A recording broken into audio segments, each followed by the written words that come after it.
Class 10th का chemistry का ये lecture number second chapter acid base का ये लेक्चर नंबर कितना है? 3 है ना, लेक्चर नंबर 3।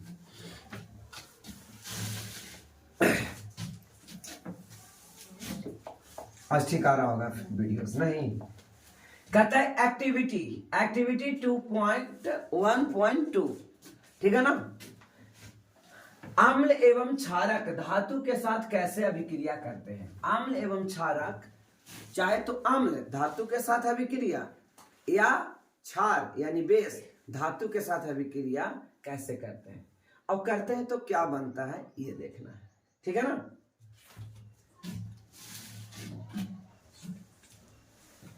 ये देखिए एसिटिक एसिड है ना, एसिटिक एसिड याद रखोगे CH3COOH, ये क्या है? Acetic acid.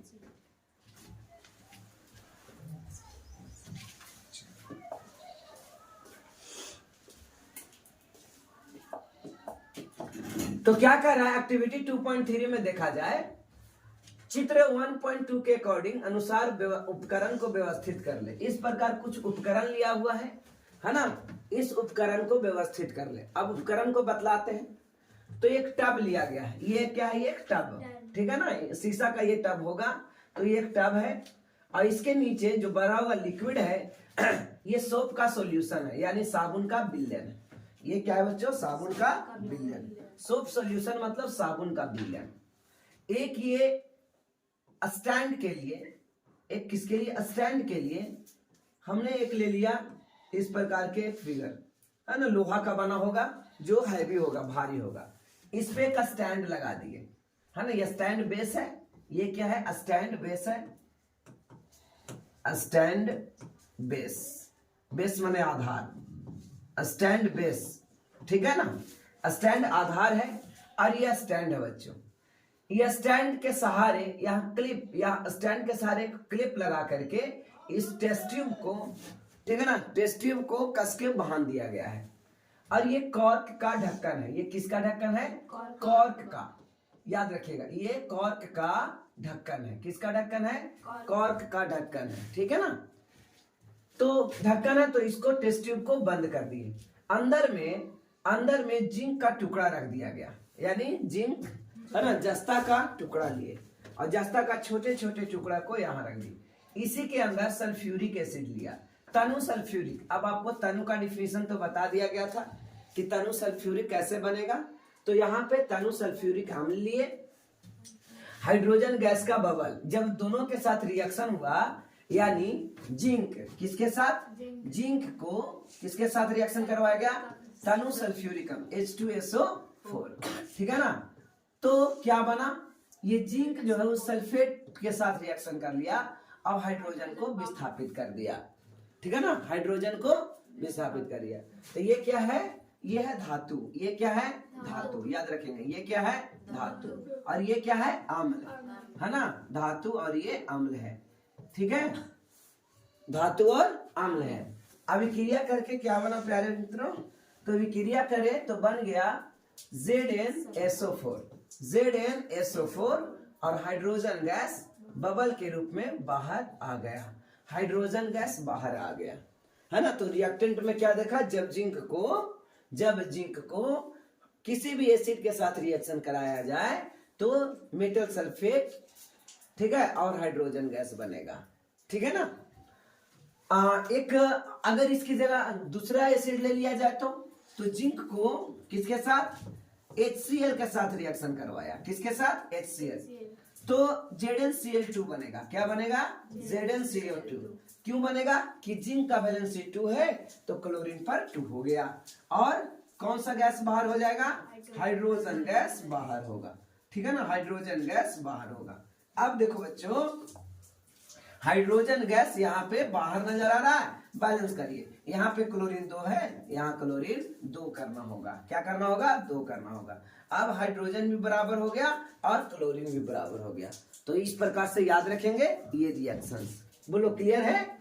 और जब हाइड्रोजन के साथ दोनों में रिएक्शन होने लगा तो एक पाइप को, प्रवाह नली को उस टब में डाल दिया जहां पे क्या था, साबुन का विलयन था। अब ये साबुन का विलयन से धीरे धीरे हाइड्रोजन मुक्त हो रहा है, यही वाला हाइड्रोजन वहां इससे मुक्त हो रहा है। अब ये गैस के पास जब ले जाएंगे, है ना, तो पॉप आवाज करेगा, फट जाएगा बुलबुला, है ना। फट फट की ध्वनि के साथ हाइड्रोजन गैस का दहन हो रहा है। और ये संठी जलती हुई मोमबत्ती यानी संठी को ले जाएंगे बबल के पास। तो यहाँ पे क्या होगा, बबल तो पता नहीं लगेगा, हाइड्रोजन गैस का बबल पता लग भी सकता है क्योंकि ये साबुन का घोल है ना, साबुन का घोल है तो बबल्स तो पता लगेगा। अब बबल पता लगेगा तो यहाँ से क्या हो रहा है, ये बबल फूटेगा और पॉप से आवाज करेगा जलते हुए। ठीक है, तो ये हाइड्रोजन गैस यहाँ पे जलते नजर आएगा। ठीक है, चलिए तो हमने क्रिया पूरा बतला ही दिया, थोड़ा सा एक्टिविटी को भी स्टार्टिंग फेज से समझने की कोशिश करते हैं।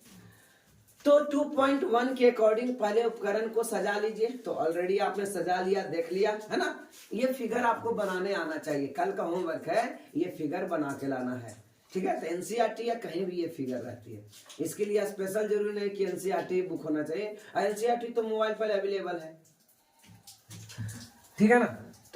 एक परख नली में लगभग 5 ml तनु सल्फ्यूरिक अम्ल लीजिए। अभी जैसा कि मैंने बताया कि एक परख नली में क्या लेना है ना, एक परख नली में 5 ml सल्फ्यूरिक एसिड, तनु सल्फ्यूरिक एसिड, कैसा तनु, यानी सल्फ्यूरिक एसिड में पानी मिला करके 5 ml ले लेना है। ml मतलब क्या होगा बच्चों, मिलीलीटर। देखिए एनसीईआरटी बुक में शुद्ध लिखा हुआ है ml, आप कोई बुक में ऐसे लिखा हुआ है, m ऐसे लिख दिया और l ऐसे लिख दिया, ये गलत है, ये मिलीलीटर नहीं हुआ। m से, छोटा m से होता है मिली और बड़ा l से होता है लीटर, छोटा l से लीटर नहीं होता है, समझे। तो इसलिए ml का लिखने का शुद्ध तरीका है m छोटा, कोई बच्चे बड़ा लिख देंगे और ये गलत है, ये मेगा लीटर हो गया, ये मिलीलीटर नहीं रह गया। बहुत से लोग ऐसे लिख देते हैं कि आगे बड़का लिखते हैं, जब बड़का, ये कैसे सही हो सकता है, लोग समझेंगे ये कैसे सही होता है, पहले छोटका बाद में बड़का, बड़ा पढ़ नहीं लग रहा है, वो थ्योरी समझ जाएंगे, इंग्लिश लिखने का कल्चर। लेकिन यहाँ तो सिंबल है, m से हो गया मिली और l से हो गया लीटर। 1 मिलीलीटर बराबर 10 के पावर -3 लीटर होता है। बच्चों ये पता है ना, 1 मिलीलीटर बराबर कितना, 10 के पावर -3 लीटर। अब तो इसमें हम लोग सल्फ्यूरिक एसिड को डाल दिया, तनु सल्फ्यूरिक एसिड को डाल दिया, उसके बाद दानेदार जिंक के टुकड़े डाल दिए, छोटे छोटे जिंक का टुकड़ा डाल दिया। यहाँ पे क्या डाल रहे हैं, छोटे छोटे जिंक का टुकड़ा डाल रहे हैं, छोटे छोटा जिंक का क्या डाल दिया, टुकड़ा डाल दिया।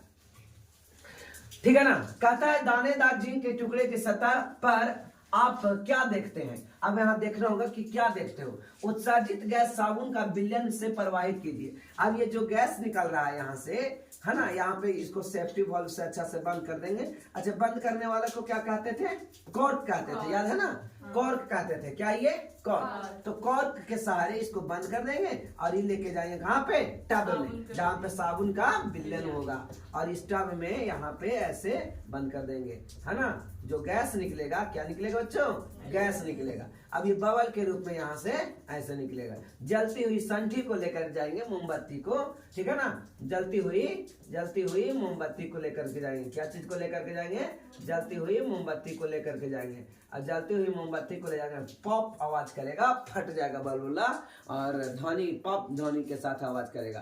कभी क्वेश्चन भी आ सकता है, ठीक है ना। तो साबुन के विलयन में बुलबुले क्यों बनते हैं, तो हाइड्रोजन गैस है तो बुलबुले बनाएगा, है ना। हम लोग भी साबुन का बबल ले लो, साबुन का एक घोल ले लो और उसमें फूकेंगे पाइप के सहारे, तो वहां से बुलबुला निकलेगा, बबल्स निकलेंगे, ठीक है ना। जलती हुई मोमबत्ती को गैस वाले बुलबुले के पास ले जाएंगे, गैस वाले बुलबुले के पास ले जाएंगे तो क्या होगा, आप क्या परीक्षण करते हैं, क्या देखते हैं कि पॉप के ध्वनि के साथ बुलबुला क्या हो गया, जल गया। कुछ अन्य अम्ल जैसे HCl, HNO3 और CH3COOH के साथ यह क्रिया दोहराइए, है ना। तो ये रिएक्शन में आपको मैंने एगो सिखाया कि जब HCl लेंगे तो क्या होगा, और अब HNO3 भी लीजिए। यह आप लोग का होमवर्क रहा कि एक HNO3 ले लो और एक CH3COOH लेकर के रिएक्शन करवाओ। प्रत्येक स्थिति में आपको परीक्षण का क्या समान है या भिन्न है ये आपको देखना होगा, ठीक है ना। तो कुछ हमने इस प्रकार से लिया था, क्लियर है। एक और ले ही लेते हैं, ठीक है बच्चों, एक और लेते हैं। क्या जिंक के टुकड़ा पर क्या डालें, HNO3, क्या HNO3, तो क्या बनेगा, ये जिंक नाइट्रेट बनेगा। क्या बनेगा, ZnNO3, जिंक नाइट्रेट बना और हाइड्रोजन गैस विस्थापित। तो क्या बुलबुला फिर से निकलेगा इसे ही हाइड्रोजन गैस। अब चाहे तो ये अम्ल डालो, ये अम्ल डालो, कोई भी अम्ल डालो तो आंसर तो मिलने वाला है हाइड्रोजन। अगर एक और ले लेते हैं बच्चों, एक और ले लेते हैं। क्या ये जिंक को सोडियम एसीटेट, सोडियम नहीं क्या था, CH3COOH है ना। तो यहाँ पे बन जाएगा, ठीक है, यहाँ पे बन जाएगा CH3COOZN है ना। इसको एसीटेट, जिंक एसीटेट कहेंगे। क्या कहेंगे, जिंक एसीटेट। तो जिंक यहाँ लिखाता है, जैसे सोडियम एसीटेट रहता ना तो CH3COON लिखाता है ना। ये थोड़ा सा बिग बेस में ये देखना है, ठीक है ना। एसिटिक एसिड है तो सोडियम एसीटेट, ये जिंक एसीटेट हो गया। क्या हो गया, ये जिंक एसीटेट। अब अंतिम रूप से क्या निकलेगा, हाइड्रोजन ही निकलेगा, हाइड्रोजन गैस ही निकलेगा, ठीक है ना। बैलेंस कर लो बेटा। तो बैलेंस है नहीं है, क्या बैलेंस, बैलेंस नहीं है। क्यों बैलेंस नहीं, यहाँ 3, यहाँ पे पहले इसको 2 डाल दो। जब 2 डाले तो 3 दूना ये हो गया आपका 4, 4 दूना 8 हो गया। यहाँ पे 3 बैलेंस करना 3 नहीं होगा और दूसरा चीज बैलेंस करना पड़ेगा, क्योंकि इसको ये हो गया 4, 4 दूना 8, ये है 3, जिंक भी CH3, यहाँ भी आपको 2 करना, 2 कुछ और करना होगा, ठीक है। बैलेंस करके देखिएगा और नहीं बैलेंस होगा तो अगले क्लास में मैं बतलाऊंगा, ठीक है बच्चों। आज का ये अच्छा थ्योरी आगे बढ़ाते हैं। अरे ये तो तुमने हाँ इसे कर दिया, शुरू से निकालना होगा।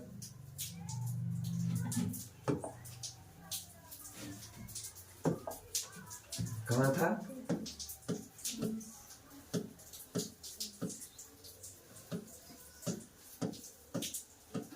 ये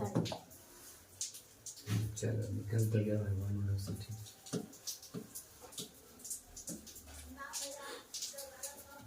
है ना। धातु अम्ल के साथ अभिक्रिया करके लवण और हाइड्रोजन गैस बनाया। क्या बनाया, धातु अम्ल के साथ अभिक्रिया करके, ठीक है ना, धातु अम्ल के साथ अभिक्रिया करके क्या बनाया। तो बच्चों आपको ये देखना है कि जब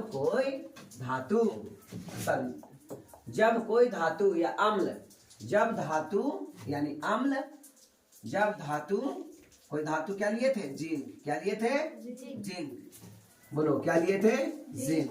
और जिंक को किसके साथ अभिक्रिया कराया गया, जिंक को अम्ल के साथ यानी H2SO4 के साथ, ठीक है बच्चों। तो क्या बना, ZnSO4 और हाइड्रोजन गैस बाहर, हाइड्रोजन गैस बाहर। चलो आपने क्या सीखा, जब एक थ्योरी बना ना, ये थ्योरी है बेटा, ये थ्योरी याद रखना है कि जब धातु के साथ, जब धातु को अम्ल के साथ अभिक्रिया कराई जाए, किसके साथ, अम्ल के साथ अभिक्रिया कराई जाए तो लवण बनता है। क्या बनता है, लवण बनता है और हाइड्रोजन गैस बनेगा। क्या बनेगा, हाइड्रोजन गैस बनेगा, हाइड्रोजन गैस बनेगा। क्या बनेगा, हाइड्रोजन गैस। यानी ये वाला क्या है, ये क्या है, ZnSO4। तो ZnSO4 लवण है। आपने एक बात सीखा कि ZnSO4 क्या है, तो थ्योरी आप क्या बनाओगे कि जब कोई धातु अम्ल से अभिक्रिया करती है, जब कोई धातु अम्ल के साथ अभिक्रिया करती है तो लवण और हाइड्रोजन बनता है। तो लवण में कैसे हो जाएगा, तो यह एक प्रतिस्थापन अभिक्रिया भी है, लेकिन जब अम्ल है तो अम्ल में हाइड्रोजन होगा। तो अगर कॉपर को भी रिएक्शन कराएंगे ना तो भी कॉपर रिएक्शन करेगा, क्योंकि हाइड्रोजन बहुत एक्टिविटी सीरीज में नीचे है ना, और कॉपर उससे ऊपर है। ठीक है। लीका, वासर, काना, मग, अलमन, जन, करफे, कड, कोनी, एसएन, पीबी, एच, सब असबीकू। नहीं, कॉपर नहीं होगा, एच पहले आया था, सॉरी, है ना। कॉपर के साथ रिएक्शन नहीं कर सकता। धातु मतलब हाइड्रोजन के ऊपर वाला रिएक्टिविटी सीरीज में लेना होगा। चलिए एक धातु बदलते हैं और आपको एक रिएक्शन दिखाता हूं बच्चों। धातु को सिर्फ बदल रहा हूं, ठीक है ना। धातु ले लिया सोडियम, जब सोडियम को H2SO4 के साथ रिएक्शन किया गया, किसके साथ? जब सोडियम को, समझ में आ रहा है, जब सोडियम को H2SO4 के साथ रिएक्शन कराएगा तो क्या बनेगा? बोलिए, Na2SO4। क्यों? सल्फेट पर 2 वैलेंसी होता है तो 2 यहां आ जाएगा, 1 पर 1 वैलेंसी होता है सोडियम पर तो यहां रहेगा, और हाइड्रोजन गैस विस्थापित होगा। क्या होगा? हाइड्रोजन गैस निकलेगा। Na2SO4 क्या है बच्चों? तो Na2SO4 एक लवण है ना। और ये Na2SO4 क्या है? लवण है, ठीक है ना। अब बताइए, आप हमें बैलेंस करवाइए। तो ये लगता है बैलेंस है, यहाँ पे 2 लगा देंगे तो ये बैलेंस हो जाएगा। अब आपका कल का होमवर्क है कि एक बार लीजिए सोडियम और तीनों अम्ल के साथ अभिक्रिया करवाइए, है ना। हाइड्रोक्लोरिक एसिड, सल्फ्यूरिक एसिड और नाइट्रिक एसिड। नाइट्रिक एसिड का formula HNO3, nitric acid HNO3, ठीक है। एक बार लीजिए कैल्शियम, और कैल्शियम को भी तीनों एसिड के साथ रिएक्शन करवाइए। लीजिए मैग्नीशियम, तीनों एसिड के साथ रिएक्शन करवाइए। एक लीजिए एल्यूमिनियम, तीनों एसिड के साथ रिएक्शन करवाइए। एक लीजिए पोटेशियम, तीनों एसिड के साथ रिएक्शन करवाइए। ये आपका कल का होमवर्क रहा, ठीक है ना। यानी क्या क्वेश्चन बन गया? 3 का 3, 6, 9, 12, 15 क्वेश्चन बना बेटा। 15 गो आपको रिएक्शन बनाने हैं, ठीक है। और एक और क्या होमवर्क बच गया कि इसको बैलेंस करके लाना है, ठीक है ना। ये बैलेंस नहीं है, इसको बैलेंस करके लाना है, ठीक है बच्चों। आगे बढ़ा जाए तो दी गई, इसको तो पढ़ाई नहीं किया। कहता है ध्यान दीजिए कि ऊपर दी गई अभिक्रियाओं में धातु अम्लों से हाइड्रोजन का विस्थापन करता है। देखिए विस्थापन अभिक्रिया हो रहा है ना, अम्लों का हाइड्रोजन से विस्थापन करता है। हाइड्रोजन गैस निकलने से यह पता चलता है कि अम्ल के अवशिष्टों के साथ मिलकर धातु एक यौगिक बनाता है। धातु ये अवशिष्टों के साथ मिलकर ये धातु यौगिक बनाया। हाइड्रोजन के अवशिष्ट कौन है? सल्फेट है, SO4 है ना। तो ये क्या बना? लवण बना, ठीक है ना। क्या बना? लवण। तो लवण भी तो एक यौगिक ही है। अम्ल अवशिष्टों के साथ मिल यौगिक बना जिसे लवण कहते हैं, यानी सॉल्ट कहते हैं। लवण यानी सॉल्ट कहते हैं। यह अम्ल के साथ धातु की अभिक्रिया इस प्रकार व्यक्त कर सकते हैं। ये आपका थ्योरी बना बेटा, थ्योरी, कि जब कोई धातु अम्ल के साथ अभिक्रिया करे तो लवण और हाइड्रोजन गैस मुक्त होगा, है ना। तो ये आपको एक और होमवर्क मिल गया, ये थ्योरी भी लिखना है। थ्योरी कौन रहेगा? कि जब कोई धातु अम्ल के साथ अभिक्रिया करेगा तो हाइड्रोजन, लवण और हाइड्रोजन गैस बनाएगा। लवण और इसको याद भी करना है ना। इसका इतना बोल रहे यानी कि यहां से भी एगो क्वेश्चन रहेगा, यहां से भी एगो क्वेश्चन रहेगा, ठीक है ना। एकदम बिल्कुल नेसेसरी है, यहां से क्वेश्चन आएगा। एसिड बेस क्वेश्चन में ये सबसे इंपॉर्टेंट है बादशाह ये क्वेश्चन का, कि जब कोई धातु अम्ल के साथ अभिक्रिया करता है तो लवण और हाइड्रोजन गैस बनता है। आपने एक बात और सीख लिया कि इसको हम लोग क्या बोलेंगे? लवण बोलेंगे। जैसे इसको क्या बोले? धातु बोले, इसको अम्ल बोले, एसिड बोला, इसको सॉल्ट यानी लवण बोला, ये हाइड्रोजन गैस। बोलो क्लियर है? आगे बताएं। चलो तो अब इसके आगे देखिए, एक्टिविटी नंबर, खाली एक्टिविटी से देख रहे हो क्वेश्चन कैसे बन रहा है। भारतीय वन बुक में क्या किया, एक्टिविटी गायब कर दिया, एक्टिविटी समझ में होता है कि नहीं, वो अंतिम में छपवा दिया है। देखो बेटे, चलो एक्टिविटी 2.4 दूसरा चैप्टर के चौथा नंबर एक्टिविटी कहता है एक परख नली में जिंक के फिर से कुछ दानेदार लीजिए। किसके साथ, जिंक, Zn। जिंक का टुकड़ा लेना है, यानी फिर कहे तो धातु लिए, है ना। इस बार 2 ml सोडियम हाइड्रोक्साइड डालें, 2 ml sodium hydroxide NaOH, sodium hydroxide. तो ये मेटल है बेटा, और हाइड्रोक्साइड का वैलेंसी क्या होता है, -1। हाइड्रोक्साइड का वैलेंसी क्या होता है, -1। याद रहेगा, हाइड्रोक्साइड का वैलेंसी -1 होता है, हाइड्रोक्साइड का वैलेंसी -1। 2 ml सोडियम हाइड्रोक्साइड के घोल में उसे मिला करके गर्म कीजिए। अच्छा आप बताइए कौन सा अभिक्रिया हो रहा है, एक्सोथर्मिक हो रहा है कि एक्सोथर्मिक हो रहा है, वो हिंदी में ऊष्माक्षेपीय अभिक्रिया हो रहा है कि ऊष्माशोषीय अभिक्रिया हो रहा है, हाँ? ऊष्माशोषीय अभिक्रिया हो रहा है, क्योंकि गर्म करने के लिए कह रहा है बच्चा, क्या बंद करने के लिए, गर्म। उसमें गर्म नहीं करना था, उसमें बताइए यहाँ गर्म करने के लिए था, इस अभिक्रिया में गर्म करने के लिए है, यानी हाइड्रोजन खुद व खुद निकलने लगेगा, लेकिन इस अभिक्रिया में क्या कर रहा है, गर्म करना है।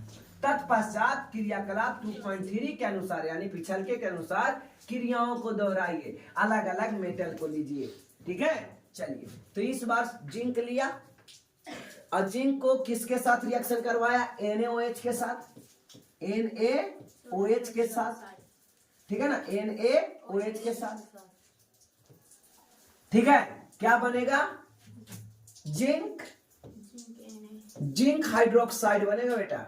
क्या बनेगा, जिंक हाइड्रोक्साइड, और हाइड्रोजन गैस निकलेगा। क्या निकलेगा, हाइड्रोजन गैस निकलेगा। बच्चों के ये बैलेंस है, तो ये बैलेंस नहीं है, यहां पे लगाना होगा 4। क्या लगाना होगा, 4 लगा देंगे। हाँ, सोडियम कहां से आ गया सोडियम कहां से आएगा, सोडियम जिंक है ना, जगह नहीं है, देखते नीचे। ठीक है ना, जिंकेट बनाएगा ये, कह रहा है सोडियम NaOH है ना, NaOH, आगे एक जिंक ले लो। क्या ले लो बेटा, जिंक। एक हमने जिंक लिया Zn, और क्या लिया, NaOH। हाँ, तो सोडियम आएगा नहीं कैसे, अरे यार गलती, ठीक है तो था, सोडियम नहीं कैसे आएगा, सोडियम आएगा ना, जिंक इसके साथ रिएक्शन करेगा। ठीक है, तो ये जिंकेट बनाएगा। ठीक है ना, सोडियम जिंकेट, सोडियम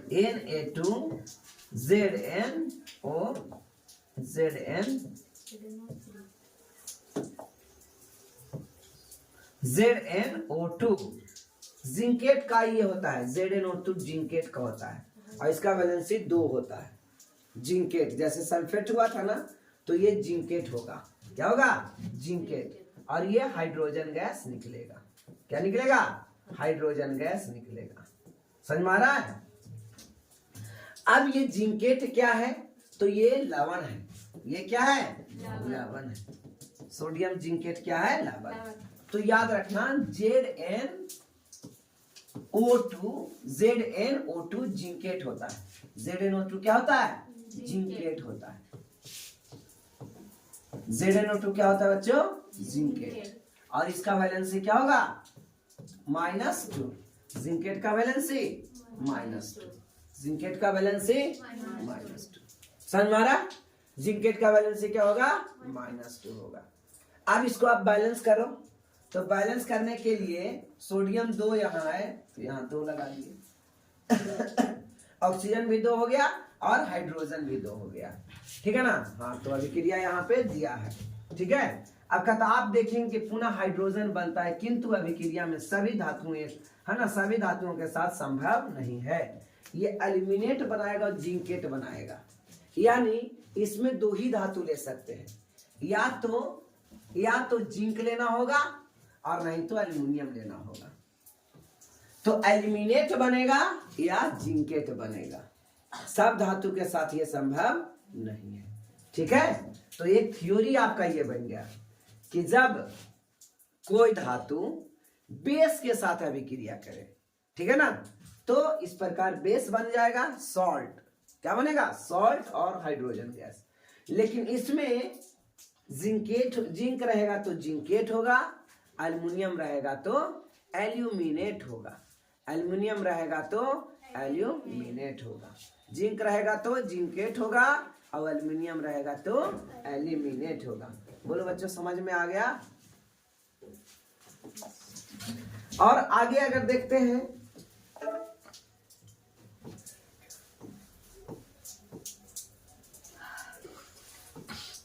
इतना बड़ा ही लाइन बहुत ही रह गया, है ना, वीडियो बनना अच्छा साबित हुआ। देखो नजर आ रहा है यार? अब नजर आ रहा होगा, आ रहा है ना? कहता है धातु कार्बोनेट तथा हाइड्रोजन, धातु हाइड्रोजन कार्बोनेट अम्ल के साथ अभिक्रिया कैसे करता है ना? तो धातु कार्बोनेट, तो धातु में हमने ले लिया मान लो सोडियम Na2CO3, ये हो गया बेटा क्या? धातु कार्बोनेट, सोडियम कार्बोनेट। ये क्या है? Sodium carbonate.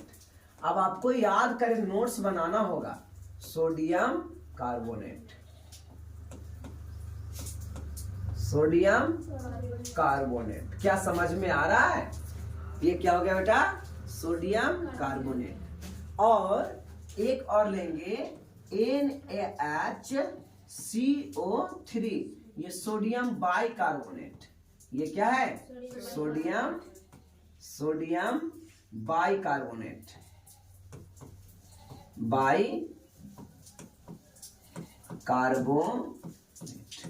ये क्या है? Sodium bicarbonate.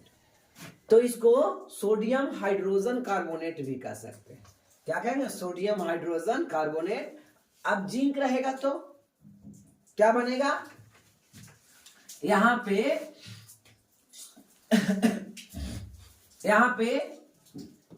ZnCO3 zinc carbonate, है ना? और क्या बनेगा? आप लोग एक फॉर्मूला लिख के दिखाई तो, सोडियम जिंक बाइकार्बोनेट का, जिंक बाइकार्बोनेट यानी जिंक हाइड्रोजन कार्बोनेट का। और दोनों पार्टी नहीं आया यार बच्चा, बाराती कल गया था। हाँ? आज जाना है। किसका बाराती है यार? हाँ? टुल्ला। रोशन ऐसे नाम में रहता है, टुल्ला पुल्ला कोटी को, ये हो गई शुद्ध नाम नहीं रहता। हो गया बच्चों? हाँ? क्या लिखी बताइए? Zn। हाँ तो बोलो फॉर्मूला क्या लिखे? HCO3। ये गलत है बच्चा। कौन लिखे? और कौन लिखे? हाँ, होल्ट वाइस होगा। वाई क्यों होल्ट वाइस होगा? इसलिए बेटा कार्बोनेट का वैलेंसी -2 होता है, और जैसे ही आप H लगा दिए तो हो गया बाइकार्बोनेट, वैलेंसी 1 घट जाता है। वैलेंसी क्या होता है बेटा? 1 घट जाता है। जब वैलेंसी 1 घट गया तो 1 है ना बचा। तो बताइए, जिंक पर वैलेंसी 2, जिंक पर वैलेंसी 2 और इस पर वैलेंसी 1, है ना? तो ये क्या लिखाएगा? ZnHCO3 और जिंक का वैलेंसी 2 के यहां जाएगा। बोलो क्या समझ में आ गया? Zinc carbonate. तो जब जिंक कार्बोनेट का रिएक्शन करेंगे तो कुछ इस प्रकार से होगा। ठीक है, समझ में आया क्या? कि जब धातु कार्बोनेट और धातु हाइड्रोजन बाइकार्बोनेट अम्ल के साथ कैसे अभिक्रिया करते हैं। यानी यह भी एक थ्योरी है कि जब कोई धातु कार्बोनेट अम्ल के साथ अभिक्रिया करे और धातु बाइकार्बोनेट जब अम्ल के साथ अभिक्रिया करे तो क्या बनता है। ठीक है ना। अब थ्योरी है, यही थ्योरी से डायरेक्ट एग्जाम में क्वेश्चन आते हैं, चाहे बड़ा क्वेश्चन हो या छोटा क्वेश्चन। ठीक है। और अब तो इतना आसान एग्जाम है बिहार बोर्ड की कहने नहीं है। हाँ, इस बुक से पढ़ करके सारा बोर्ड का एग्जाम दे सकते हैं। उत्तर भारत के जितने भी स्टेट का हो सभी स्टेट का एग्जाम दे सकते हैं। एनसीईआरटी बेस्ड है ना। क्या समझ में आया? क्या थ्योरी बनेगा कि जब धातु कार्बोनेट, जब कोई मेटल कार्बोनेट अम्ल के साथ अभिक्रिया करे, किसके साथ? अम्ल के साथ अभिक्रिया करे, एसिड के साथ अभिक्रिया करे, या जब धातु बाइकार्बोनेट अम्ल के साथ अभिक्रिया करे तो क्या बनता है। चलिए एक रिएक्शन देखते हैं। एक्टिविटी 2.5 है ना। कहता है दो प्रश्नली लीजिए। इस प्रकार से दो प्रश्नली लेंगे, दो टेस्ट ट्यूब लेंगे। एक टेस्ट ट्यूब ए यहां ले लिया और एक टेस्ट ट्यूब यहां लिया, दो प्रश्नली ले लिया। समझ में आया? हमने क्या लिया बच्चों? दो प्रश्नली लिया। ठीक है ना। दो प्रश्नली ए और बी, ए में ए लिख दिए और इस प्रश्नली का नाम दे दिया बी, बी फॉर बॉल। बोलो यहां तक किन्हीं को कोई दिक्कत? No problem. कहता है प्रश्नली ए में लगभग 0.5 ग्राम सोडियम कार्बोनेट यानी Na2CO3 डालिए। क्या डालिए? सोडियम कार्बोनेट Na2CO3 डालिए। कितना? आधा ग्राम। 0.5 मतलब आधा ग्राम है ना। आधा ग्राम सोडियम कार्बोनेट डालना है ना। प्रश्नली बी में सोडियम हाइड्रोजन कार्बोनेट यानी NaHCO3 that mean sodium bicarbonate. क्या होगा? सोडियम बाइकार्बोनेट डाला। सोडियम बाइकार्बोनेट का क्या फॉर्मूला आया? NaHCO3। वीडियो देख देख करके नोट्स बनाना है। ठीक है ना। NaHCO3 सोडियम बाइकार्बोनेट डाला है ना। याद करने से अच्छा है कि 1.5 स्पीड कर दो और 2-3 बार वीडियो देख लो, सब अधिकतर चीजें याद आ जाएगा। और जो हम बोलते हैं बकवास करें अभी वाला, ये भी आपको याद आ जाएगा। ठीक है ना। तो चलिए इतना समझ में 2 लाइन आ गया। उसके बाद दोनों प्रश्नलियों में 2 ml 2 मिलीलीटर HCl मिलाइए। इसमें भी HCl डाल दो और इसमें भी HCl डाल दो। तनु यानी पानी डाल के, पानी मिला के, लिख करके HCl मिला दो, हाइड्रोक्लोरिक एसिड। आपने क्या परीक्षण किया, क्या देखा है ना। जो देखा उसको लिखना होगा। चित्र 2.2 के अनुसार, ये 2.2 है, ये चित्र है 2.2 के अनुसार प्रत्येक स्थिति में उत्पादित मतलब जो बन रहा है प्रोडक्ट्स, उत्पादित गैस को चूने के पानी में दैट मीन्स कैल्शियम हाइड्रोक्साइड का विलयन में डालेंगे। किस में डालेंगे? Calcium hydroxide. बताइए भीगा बुझा हुआ चूना ये बनेगा कि बिना बुझा हुआ? कैल्शियम हाइड्रोक्साइड बुझा हुआ चूना बनेगा। क्या बनेगा बच्चों? बुझा हुआ चूना है ना। कैल्शियम CaOH होल ट्वाइस, इसको क्या बोलते हैं? बुझा हुआ चूना। और CaO कैल्शियम ऑक्साइड, इसको बोलते हैं बिना बुझा हुआ चूना। ये बुझा हुआ चूना। तो जब बुझे हुए चूने के पानी में है ना गैस को प्रवाहित किया करेंगे तो क्या बनेगा, इसको भी देखना है। तो इस प्रकार एक स्टैंड बना लीजिए। ये कीप है बेटा, यहाँ पे एक कीप है। ये क्या है? कीप। ऐसे करके एक यहां से ऐसे गोल, यहां से ये कीप गया। इसको फनेल बोलते हैं है ना। थीसेल फनेल यानी कीप। थीसेल फनेल कीप। और ये कॉर्क है, आपको पहले ही बताया कि बंद करने के लिए जो ढक्कन का इस्तेमाल करते हैं, इस ढक्कन को क्या बोलते हैं? कॉर्क। कॉर्क किसकी बनी होती है? मुर्गा के पंख के। किसकी बनी होती है? लकड़ी के। मुर्गा के पंख कैसे बनेगा? हाँ, इसीलिए तो हम बोल दिया है ना, लकड़ी का बना होता है, बहुत हल्का लकड़ी वो होता है, ठीक है, मुर्गा के पंख है ना, लकड़ी का बना होता है। अब यहाँ पे बेटा क्या होगा, कार्बन डाइऑक्साइड निकलेगा। क्या निकलेगा? क्योंकि कार्बोनेट है ना, तो यहां से क्या मिलने वाला है? कार्बन डाइऑक्साइड मिलने वाला है, और तनुकृत हाइड्रोक्लोरिक अम्ल यहाँ पे है ये, ठीक है ना। क्या समझ में आ रहा है बच्चों? तो चलिए, परख नली Na2CO3, परख नली में Na2CO3 जो सॉलिड होगा, फिर HCl के साथ रिएक्शन करवाए। अब बताइए ये एक कैसा रिएक्शन है? तो हम कह सकते हैं कि उभय विस्थापन अभिक्रिया है, लेकिन थोड़ा सा इसमें चेंजेस है, ठीक है ना।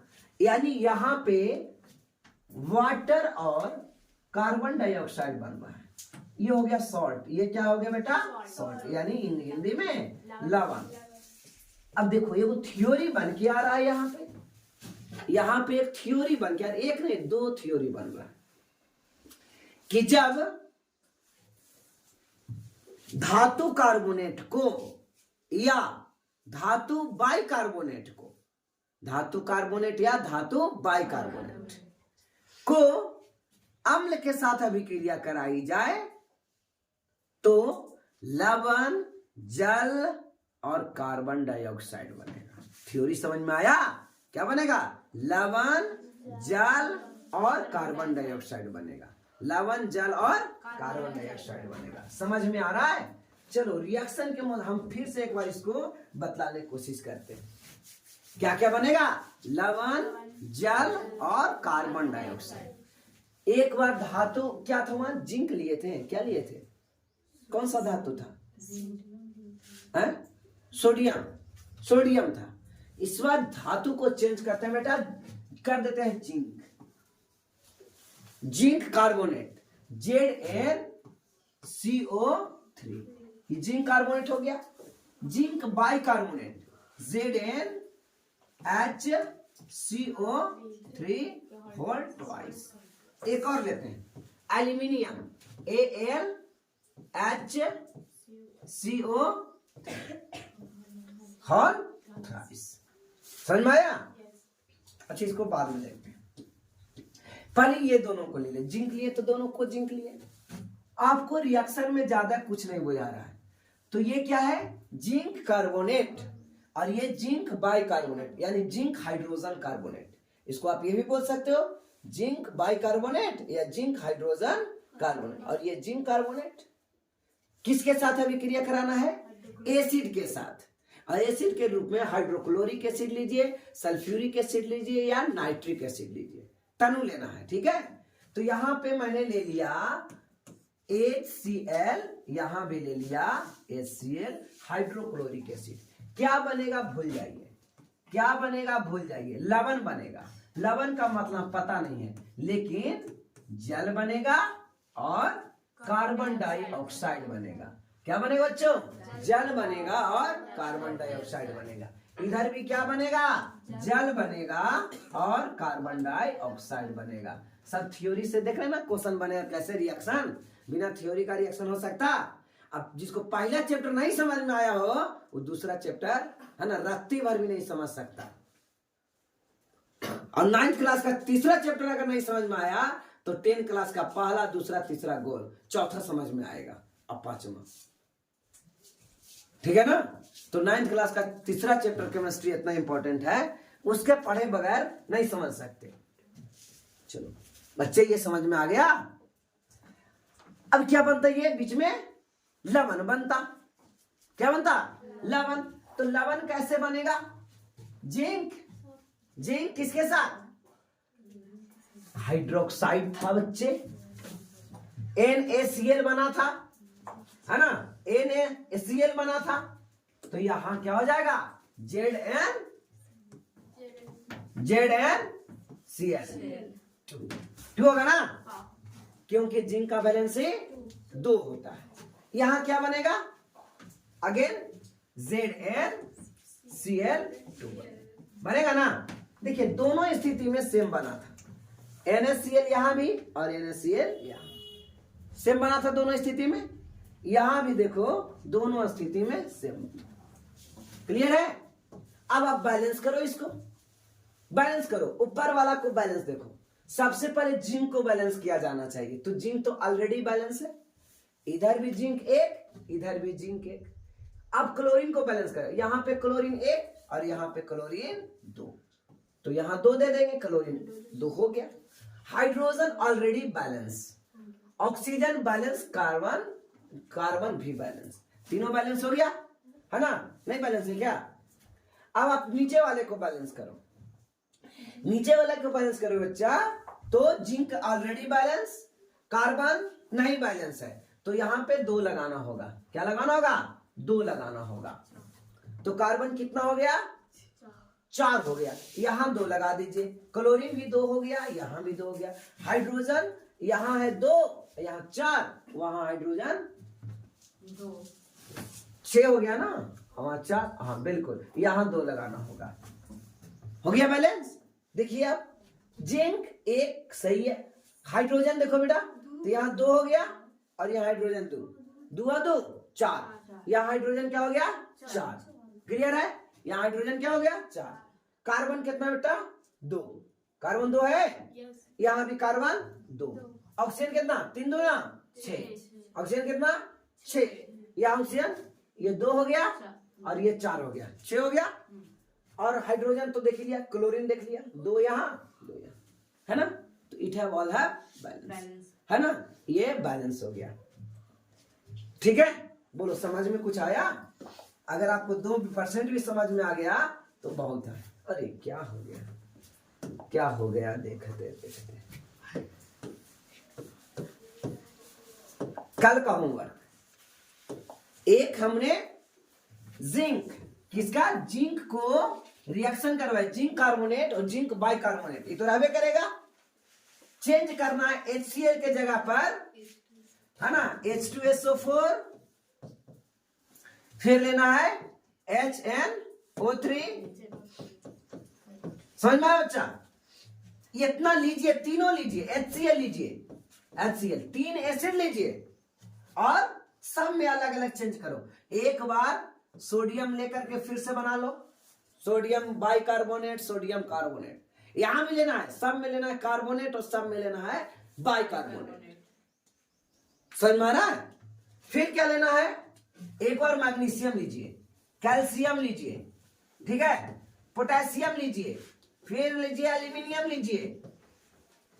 कितना मनी हो गया? 6 गो इससे बनेगा, 6 गो। 6 गो कैसे बनेगा? अरे बचवा लगता है जा रहा है कहां?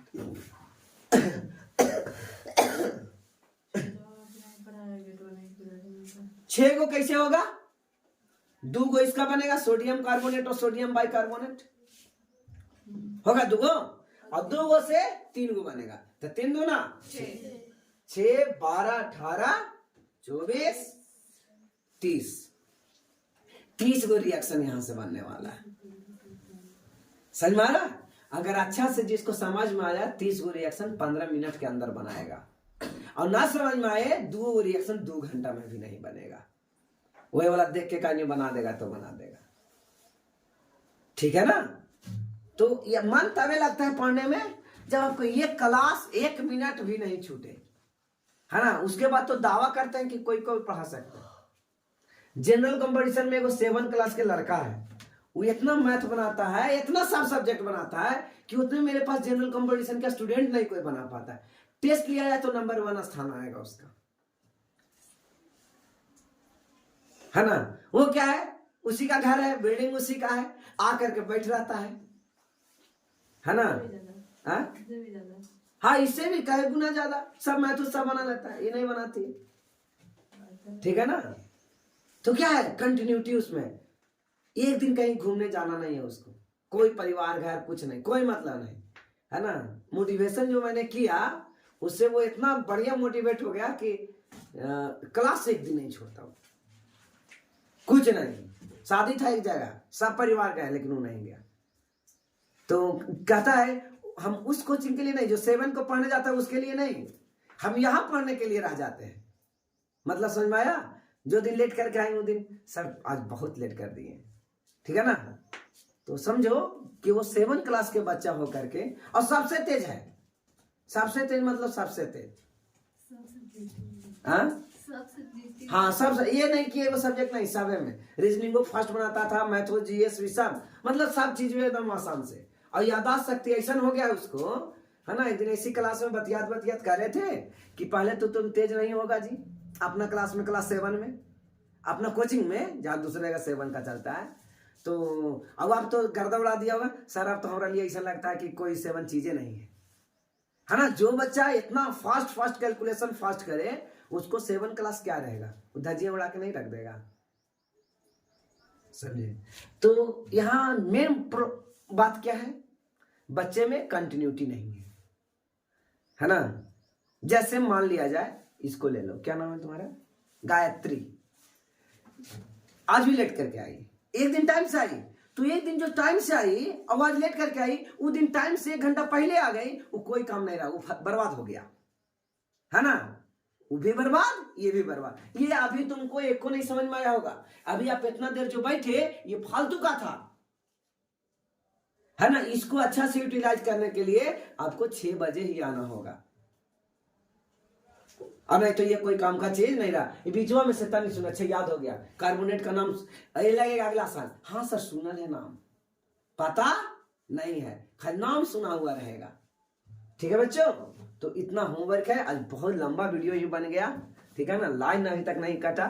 चलिए, thanks a lot, very good, oh very much. Next देखते हैं क्या है, उसको थोड़ा सा रिकॉल करके बस छोड़ देते हैं। ये आपका रिएक्शन हो गया, ठीक है ना।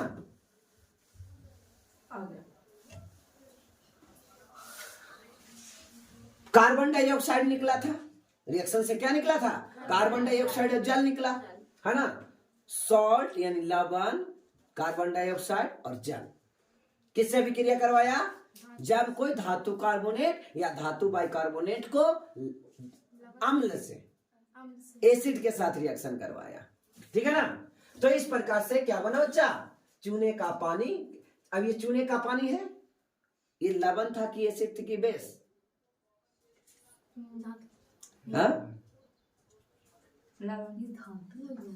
ये बताइए, बेस है, ये बेस है बेटा, क्या ये बेस है, क्षार, है ना। जब क्षार को आप कार्बन डाइऑक्साइड के साथ रिएक्शन करवाएंगे तो ये बनेगा कैल्शियम कार्बोनेट, संगमरमर, श्वेत अवक्षेप पैदा होगा और जल निकलेगा, यानी रिएक्शन पर रिएक्शन रिएक्शन। लेकिन बताइए, अब एक ये कार्बन CaOH हॉल ट्वाइस मिला वहां से, ठीक है ना, CaOH hall twice carbon dioxide के साथ रिएक्शन करवा दिया, तो ये इसके साथ जुड़ गया, हाइड्रोजन और H2O बाहर हो गया।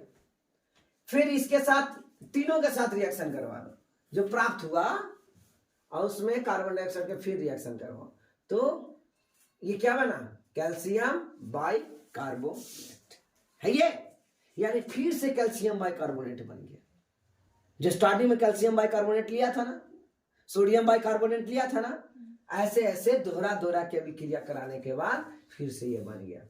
कहता है चूना पत्थर, लाइमस्टोन, NaCaOH हॉल ट्वाइस, खड़िया, चौक, ये तीनों एक है यार, सॉरी, सोडियम बाइकार्बोनेट है, और सबके फार्मूला क्या है, CaCO3। बेटा ये गारंटी आएगा एग्जाम में, ये गारंटी एग्जाम में आएगा, CaCO3, ये गारंटी एग्जाम में आएगा। VVI है ना, VVI जितना करते जाओ लास्ट में आई कर देना है, very very very very important है बेटा, समझ में आ रहा है। चूना पत्थर का सूत्र क्या होता है, CaCO3।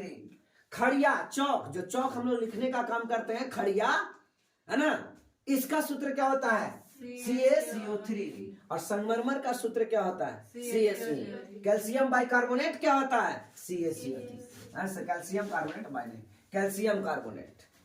और अब जब कैल्शियम कार्बोनेट को तोड़ा जाएगा तो क्या बनेगा, कैल्शियम ऑक्साइड और कार्बन डाइऑक्साइड बनेगा। जल, इनमें हाइड्रोजन है, हाँ अपन मने जल लगा देगी, हाइड्रोजन है, तो इस प्रकार से हमने यहाँ पे देखा। अब क्या है, अम्ल को क्षारक के साथ अभिक्रिया कराएंगे तो क्या होगा, तो सॉल्ट और लवण बनेगा, सॉल्ट और वाटर बनेगा, है ना। जब कोई अम्ल को क्षार से अभिक्रिया कराई जाए तो लवण और जल बनता है, ठीक है ना। तो यहाँ देखेंगे कि लवण और जल बना, देखो ये लवण बना और ये जल बना। जब एसिड और बेस के, ये उदासीनीकरण अभिक्रिया, ये 10 क्लास के एग्जाम में आया था, उदासीनीकरण अभिक्रिया, है ना। कि जब बेस को, डायरेक्ट एग्जाम में क्वेश्चन नहीं आ रहा इससे, देखो डायरेक्ट एग्जाम में क्वेश्चन है कि जब क्या है ये बेटा, बेस यानी क्षार को अम्ल के साथ अभिक्रिया कराया तो लवण और जल बना। देखो डायरेक्ट एग्जाम में क्वेश्चन लिखा हुआ है, जब अम्ल क्षारक की अभिक्रिया परस्पर लवण और जल प्राप्त होते हैं इसे उदासीनीकरण अभिक्रिया कहते हैं। यही ना एग्जाम में क्वेश्चन था पिछले साल, उदासीनीकरण। बताइए, एक लाइन भी इधर उधर है, कहते हैं ना एनसीईआरटी बुक से डायरेक्ट क्वेश्चन आता है ना, उसका लाइन आप रट लो। इसलिए एनसीईआरटी जो पीएमटी का तैयारी करते हैं, एआईएम पीएमटी का मतलब मेडिकल की तैयारी करते हो या आईआईटी की तैयारी में, सब कोई एनसीईआरटी 11-12 रखता है और उसको अध्ययन करता है। बड़े बड़े स्कूल जैसे डीएवी, नाजरत, ये सब बड़े बड़े स्कूलों में तैयारी कराई जाती है एनसीईआरटी बुक से। किससे? एनसीईआरटी। कारण क्या है एनसीईआरटी बुक से तैयारी कराने का, कि वो बच्चा कम भी पढ़े तो काम चले, है ना। भारतीय में पूरा ना पढ़ना पड़ेगा, और एनसीईआरटी में क्या है, कम पढ़ना पड़े, लेकिन उसको जब कम रहेगा, किताब पतली रहेगी तो आप बार बार उसको पढ़िए ना। जब 2 घंटा पढ़ना है तो 2 घंटा में इतना मोटा किताब 1 बार और पतला किताब 4 बार। तो इसलिए एनसीईआरटी ज्यादा इंपॉर्टेंस है। क्या हुआ, कहा है नीचे आपको, ठीक है। तो उदासीनीकरण। फिर देखेंगे अम्लों के साथ ऑक्साइड का अभिक्रिया, मेटल ऑक्साइड का अभिक्रिया क्या होगा,